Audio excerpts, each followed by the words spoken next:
हिमाचल प्रदेश विधानसभा में सोमवार को बाल सत्र आयोजित किया गया। सत्र में सत्ता पक्ष और विपक्ष की भूमिका संभाले बच्चों में तीखी बहस भी देखने को मिली। बच्चों ने हिमाचल विधानसभा में प्रदेश के विभिन्न विषयों पर सवाल उठाए।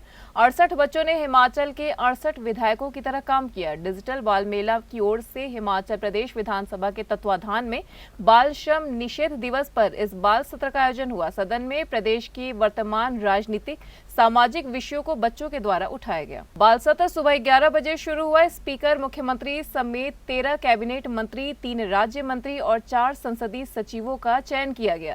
विधानसभा अध्यक्ष ने बाल सत्र की शुरुआती में विधायी प्रक्रिया की बारीकियां समझाई। अध्यक्ष पठानिया ने बच्चों को बताया कि शिमला की विधानसभा में आजादी से पहले विट्ठल भाई पटेल जैसे दिग्गज महान देशभक्तों ने इसी सदन में स्पीकर पद की गरिमा को बढ़ाया है।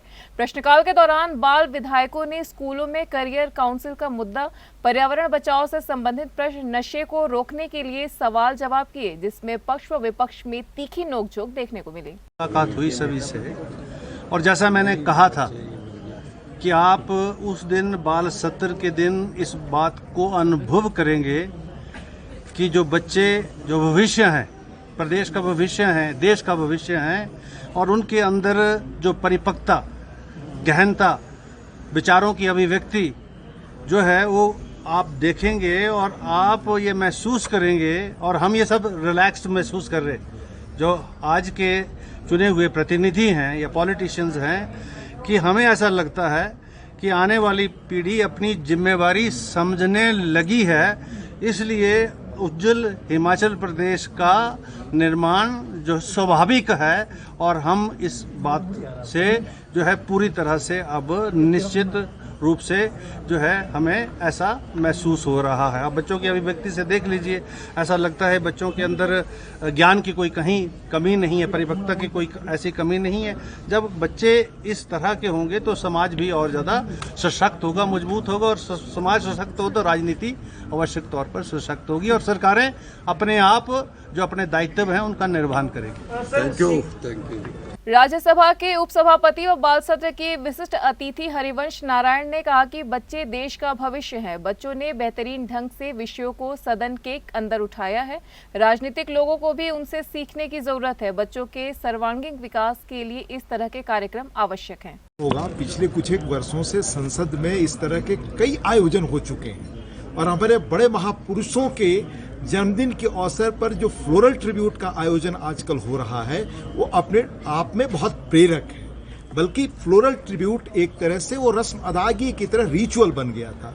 उसको पिछले 2-2.5-3 वर्षों से जो नया प्रयोग उसमें मिला है, जिस तरह की प्रतिभाएं आ रही हैं, वो अद्भुत है, प्रेरक है, हम सबके लिए बहुत ज्ञानवर्धक है। वहीं मुख्यमंत्री सुखविंदर सिंह सुक्खू ने कहा कि जो बच्चों ने सदन में सवाल पूछे वो प्रदेश से जुड़े हुए थे। जो बजट सरकार ने पेश किया है उससे मिलते जुलते सवाल बच्चों ने पूछे। पिछले 5 महीने से जो प्रदेश की स्थिति है उससे संबंधित सवाल पूछे गए हैं। सीएम ने अनुभव को राजनीतिक में पढ़ाई के साथ जरूरी बताया और कहा कि राजनीति में कई ऐसे लोग हैं जिन्होंने कम पढ़े लिखे होने के बावजूद अनुभव के आधार पर अच्छा काम किया। विधानसभा का जो आज आयोजन यहाँ हुआ है उनमें इनकी महत्वपूर्ण भूमिका रही है, और निश्चित तौर पर मैं कह सकता हूँ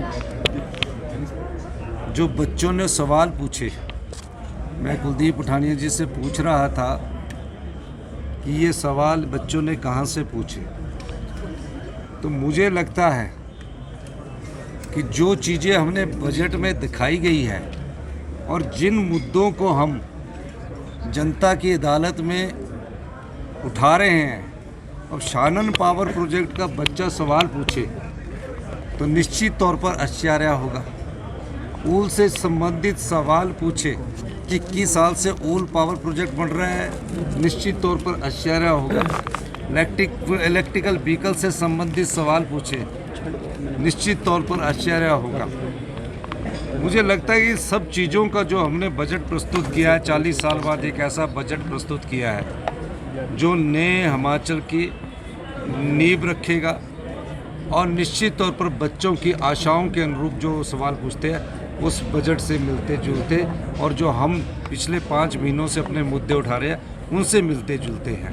तो इसलिए मैं बच्चों का भी धन्यवाद करूंगा, क्योंकि 43 बच्चे इसमें चुनकर हिमाचल प्रदेश के गवर्नमेंट स्कूल और दूसरे प्राइवेट स्कूलों से चुनकर आया, इसलिए बच्चों का भी बहुत बहुत धन्यवाद। यह कि हिमाचल की विधानसभा क्षेत्र में हमेशा से पढ़े लिखे लोगों की तादाद ज़्यादा रही है।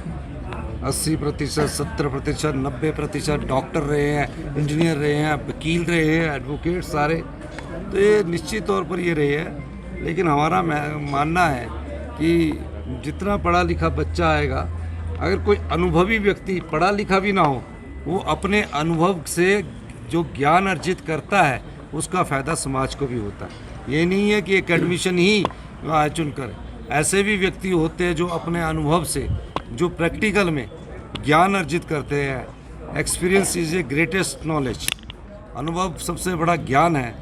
वो लोग भी जब अपना ज्ञान देते हैं तो उस पर भी सरकार के द्वारा अमल किया जाता है।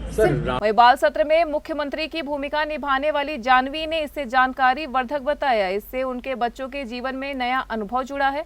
सरकार किस तरह से जनता के लिए काम करती है व क्या बेहतर किया जा सकता है, यह सीखने को मिला है। वही विपक्ष के उपनेता की भूमिका निभाने वाले ने बताया कि तंत्र में विपक्ष की भूमिका बहुत महत्वपूर्ण है। विपक्ष सरकार द्वारा किए जा रहे कामों को लेकर सुझाव देता है, वह गलत कामों को होने से रोकने में महत्वपूर्ण भूमिका निभाता है। यह शतक उनके लिए काफी अनुभव प्रदान करने वाला है। News desk, NL live.